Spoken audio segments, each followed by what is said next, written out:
से आए मूल्यवासी बहुजन साथियों,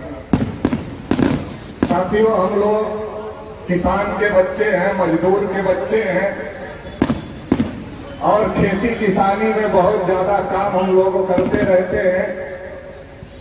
तो ये बारिश और धूप का हमारे ऊपर कोई असर नहीं पड़ता और जिस तरीके से आप लोग मैदान में डटे हुए हैं, तो आपका हौसला और आपका जज्बा इस बात को साबित कर रहा है कि नागपुर से जो चंद लोग बुद्धिस्टों की भूमि पर देश भर में कब्जा करे हुए हैं या करना चाहते हैं, उनको मुंहतोड़ जवाब देने के लिए हम लोग तैयार हैं। साथियों, ये जो भारत देश है, ये बुद्ध और अशोक का देश है। पूरी दुनिया में अगर आप कहीं जाओगे तो ये देश बुद्ध और अशोक के नाम से जाना और पहचाना जाता है। जो लोग आज यहां बुद्ध की विरासत को, अशोक की विरासत को छुपाने का काम कर रहे हैं, दबाने का काम कर रहे हैं, वो आरएसएस और बीजेपी के लोग जब यूरोप और अमेरिका में जाते हैं तो उन्हें भी बुद्ध और अशोक के नाम का ही सहारा लेना पड़ता है। जिनकी रात दिन वो ये गाथा गाते हैं, उनके नाम से काम नहीं चलता।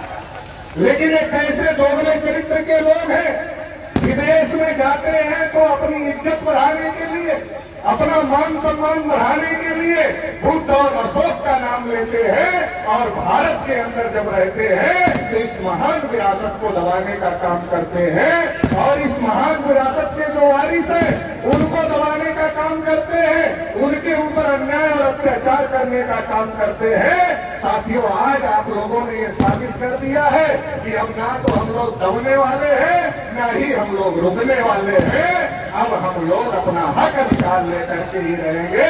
जो बुद्ध और अशोक की विरासत है, उसे अब कोई उस पर कब्जा नहीं कर सकता है। जो हमारी विरासत है, उसे अब लेकर रहेंगे। साथियों, हमें इस बात को समझना पड़ेगा, हमें इस बात को जानना पड़ेगा, क्योंकि मैं राष्ट्रीय पिछड़ा वर्ग मोर्चा का राष्ट्रीय अध्यक्ष हूं और आपकी जानकारी के लिए बताना चाहता हूं कि जो राष्ट्रीय पिछड़ा वर्ग मोर्चा है, ये पिछड़ा वर्ग मतलब ओबीसी और ओबीसी का राष्ट्रीय स्तर का संगठन है। ये ओबीसी का राष्ट्रीय स्तर का संगठन है। तो तमाम साथियों को जानकारी अगर नहीं होगी तो मैं ये भी कहना चाहता हूं, ये जो बुद्ध और अशोक की विरासत है, ये ओबीसी की भी विरासत है। केवल शेड्यूल कास्ट की विरासत नहीं है, ये ओबीसी की भी विरासत है।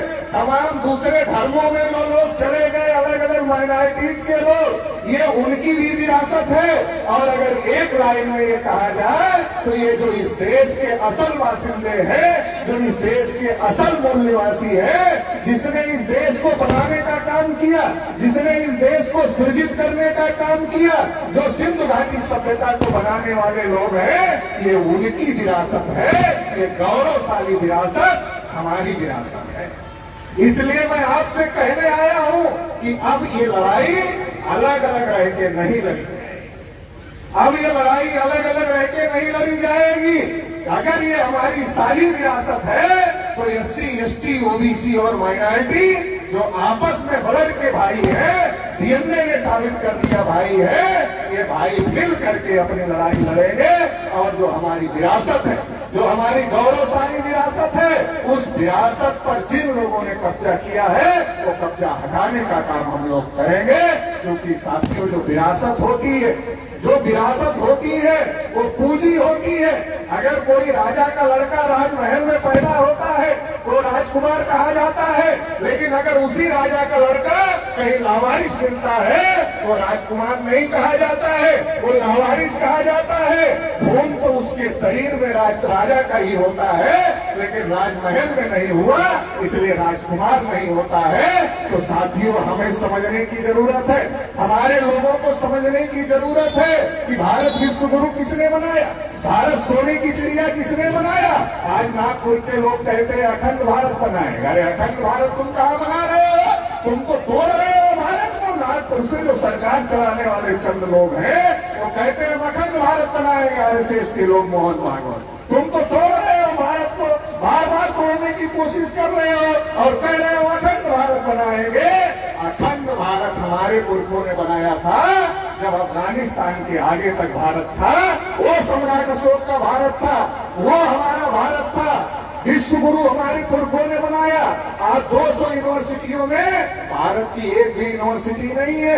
हमारे पुरखों का राज था तो भारत विश्व गुरु होता था।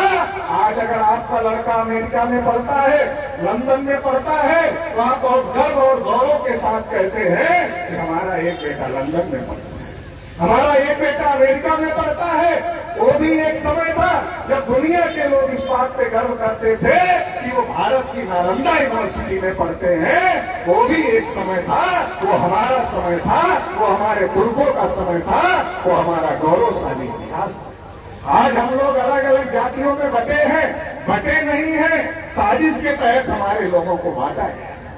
तथागत बुद्ध ने कहा था बहुजन हिताय बहुजन सुखाय, और हमारे लोग बुद्ध के साथ इकट्ठा हुए। और जब हमारे लोग बुद्ध के साथ इकट्ठा हुए थे तो केवल सामाजिक क्रांति ही नहीं हुई थी, राजनीतिक क्रांति हुई थी। और इतना बड़ा भारत, इतना विशाल भारत, इतना गौरवशाली इतिहास कायम हुआ। लेकिन पुष्यमित्र शुंग ने जब अंतिम राजा बृहद्रथ की हत्या किया, और राजा बृहद्रथ की हत्या करने के बाद पुष्यमित्र शुंग ने इस देश में जाति व्यवस्था बनाने का काम किया, और व्यवस्था को ज्यादा प्रभावित करने का काम किया। हमारे में से ही कुछ लोगों को अछूत बनाया गया, कुछ को सछूत बनाया गया, और सूत्रों अतिसूत्रों को पढ़ने लिखने के अधिकार से, धन संपत्ति रखने के अधिकार से, बोलने सुनने के अधिकार से, कुर्सी पर बैठने तक से अधिकार से रोका गया। ये जो बांटने वाले लोग हैं, यही हमारे दुश्मन हैं। जो बांटने वाले लोग हैं, ये दुश्मन हैं, इनसे सावधान रहने की जरूरत है।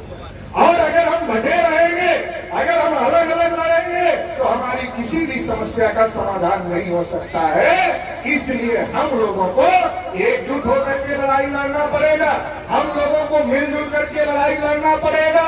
और मिलजुल करके अगर हम लोग लड़ाई लड़ेंगे तो हम इस देश के शासक बन सकते हैं, और भारत को फिर से विश्व गुरु, फिर से सोने की चिड़िया, और फिर से अखंड भारत बनाने का काम करेंगे।